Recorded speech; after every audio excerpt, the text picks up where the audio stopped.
Hi, I'm John, and welcome to Product Spotlight. Today we have a model from Atlas that we're going to take a look at, so let's head over to the workbench.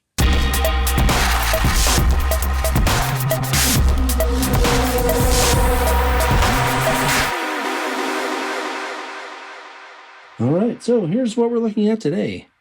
This is an EMD SD26. It's HO scale, and it comes from Atlas. The model is packed in one of these cradles that you have to use a screwdriver in order to get it out of. The benefit of these cradles is that it holds the model very steady inside there, so it should arrive to you undamaged. The drawback is you have to use a screwdriver, so just be prepared for that. It also has what you'd expect in terms of a warranty card, exploded view drawings, and the DCC Quick Start Guide with some information about the decoder. It also comes with two detail parts bags, and one of them, as you can see, has the sunshades in it. Atlas makes two varieties of these models. So you have a DCC ready one, and that'll go from anywhere between $179.95 and $199.95. And then they have the DCC equipped version that comes with an ESU LokSound V5 decoder, and those go for anywhere from $289.95 up to $309.95, depending on the features. They also have high nose and low nose variants and other prototype specific stuff. A couple of things to mention here. One is the prices I'm quoting are MSRP. So if you search around at your favorite retailer for these, you'll find it for less. And the other thing is you should definitely go to the Atlas website and see if they have what you're looking for, because there are a lot of different models listed. And basically what they've done is they've combined the SD24 and SD26 models all into the same page. And there's a lot of differences for the different road names. So have a look at the website and see if they have what you're looking for. Now, there are a couple things I want to talk about this model. First off, there's a lot of detail on it. And you can see, especially in the trucks, there's a lot of extra stuff. You have sanding lines. It looks like a speed recorder here. There's a lot of little cylinders and stuff like that going on. You have a recessed brake ratchet back here. And there's stuff on the top, little air reservoirs and piping, and the horn looks good. All of the steps, including the ones behind the cab, are what looks like photo etched steps that you can see through. It's just a really detailed model, and you can tell it comes from Atlas's Master Series because of that. But, and here's the caveat, Maersk has never had an SD26 like this. So just keep that in mind, and if you're looking for something that's prototype specific, that's accurate, they tell you on the website which ones are Fubies. So we're going to take a look at the cab area first. And I want to point out, you can see there's a little crew figure in there. You can see that these holes are drilled out at the factory so that when you go to put the sunshades in, they came in the parts bag. That's an easy job. You can see there's a separately applied AC on top and a beacon. If you look real carefully, you can see that the windshield wipers are very fine, separately applied parts. The ones on the center windows are more to scale, I think, than the ones in the outside windows, but they all look pretty good. And looking in the front of the locomotive, the stairs in this stepwell look to be photo etched, like the step behind the cab I was mentioning a minute ago.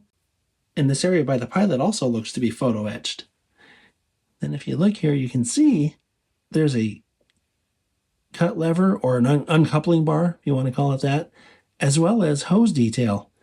There's also hose detail on the far side, which we'll look at in a second. And I realize it's difficult to see, but there's also this diamond plate tread, or whatever you call it, on the walkways. They're not just flat. And I wanted to show you the front from a slightly lower angle on this side, just so that you can see the extra hoses here, including the air hose. That's a knuckle coupler. And then this model also has working ditch lights.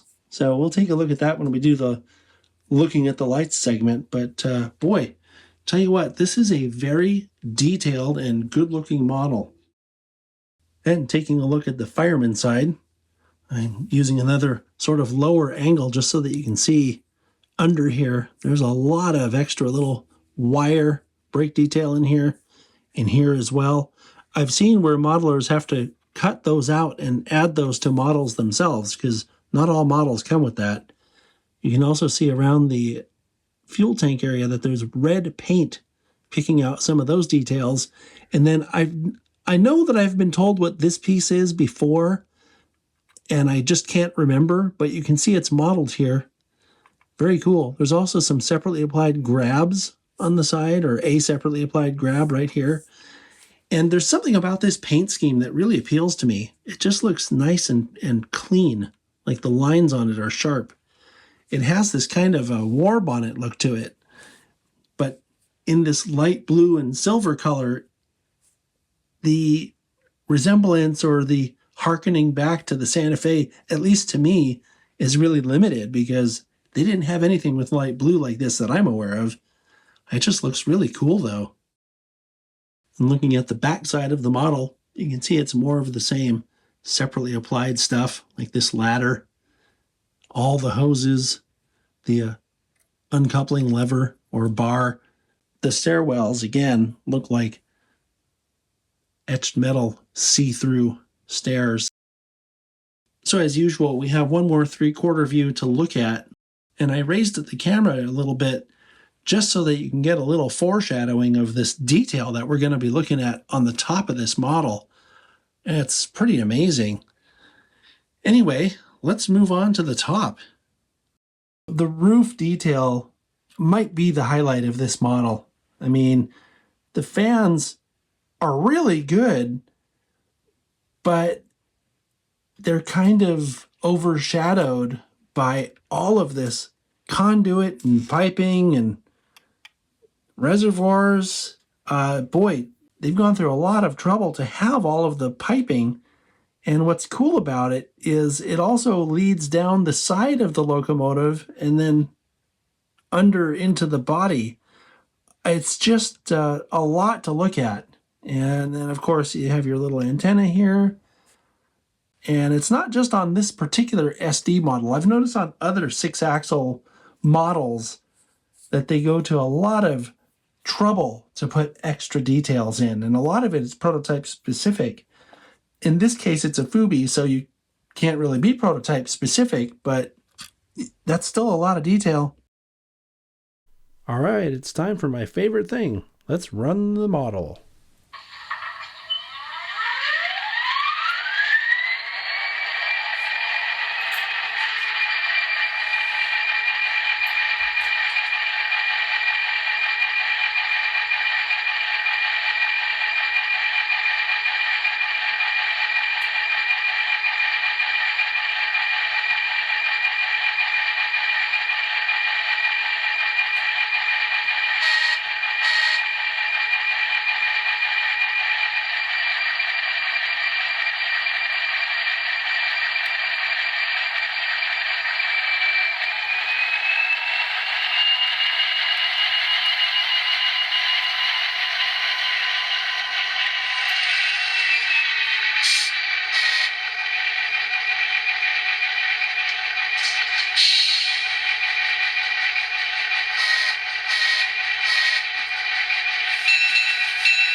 So as usual, we'll take a closer look at the lights here.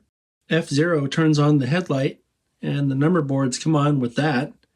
And then F6 turns on the ditch lights. And the ditch lights alternate flashing when you blow the horn. Now, since this is a Fubi, who's to say that's wrong? It looks pretty cool though.